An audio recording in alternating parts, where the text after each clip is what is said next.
This Congress has embraced wild conspiracy theories like those surrounding Benghazi. Paronto is a former Army Ranger and a hero who survived the Benghazi attacks, and he joins us now live for his response to that. First of all, thank you very much for joining us this morning. We really appreciate it. You know, not only were you there, you're credited with saving, approximately 20 people during that attack. You fought for over 13 hours. You fought off terrorists. You know that it happened. You know that it was not a conspiracy theory. Oh, you're correct. And to hear Obama say that again, it's just another slap in the face. And it makes you, especially myself, it makes all of us tremendously angry because he's trying to rewrite history and say that Benghazi didn't happen, especially to a group of college students who may not know the story. And it wouldn't be shocked if a lot of them didn't. Information developing, was the situation fluid? Would we reach conclusions later that weren't reached initially? And I appreciate the... Madam Secretary, do you disagree with me that a simple phone call to those evacuees to determine what happened wouldn't have ascertained immediately that there was no protest?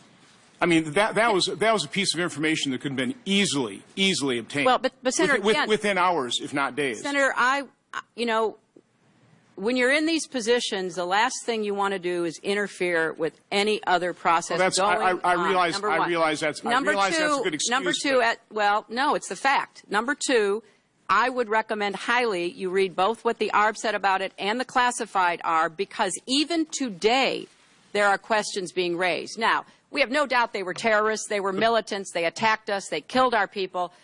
But what was going on and why they were doing what they were doing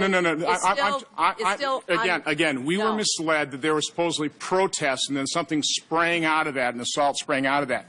And that was easily ascertained that was not the fact. And the American people could have known that within days, and they didn't know that. With all due respect, the fact is we had 4 dead Americans. Was it because of a protest, or was it because of guys out for a walk one night who decided they'd go kill some Americans?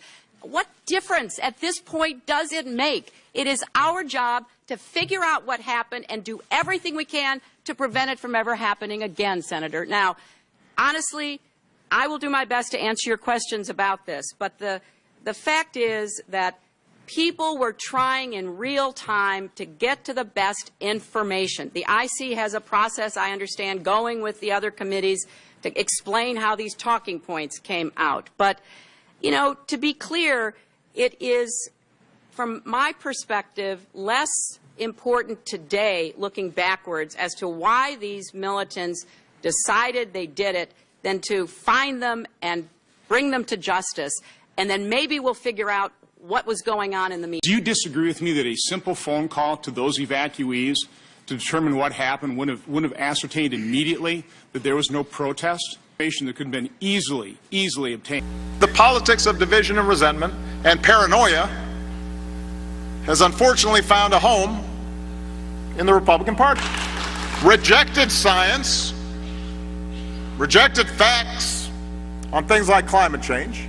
We were told to wait 5 minutes in, told to stand down. The words stand down were used. There's no confusion. They were used 15 minutes in, and then 10 more minutes or 25 minutes, and we're told to wait again, and we finally buck orders.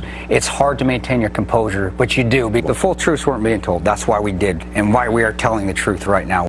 Embraced wild conspiracy theories like those surrounding Benghazi. Well, Kris... Who do you believe, Dr. Gorka?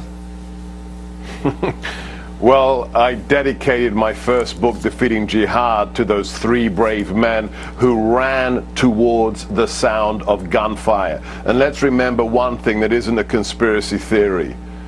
Ambassador Stevens, on dozens of occasions, asked for more protection from Hillary Clinton, Secretary of State, and the Obama administration, which he was denied. Jason is absolutely right. It is utterly disgraceful that the former president should lie to our faces and dishonor the memory of those brave Americans, Sean. To think of the courage to be told twice to stand down, Congressman, and go anyway.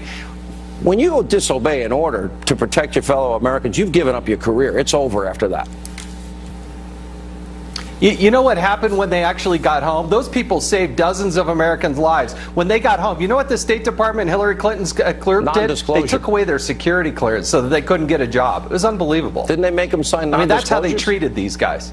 Didn't they sign non-disclosures? When they were there in Germany, they didn't send them home. They didn't offer them plane tickets. They were just told, you're released. They had to pay for their own tickets to get home. Dr. Gorka, last word.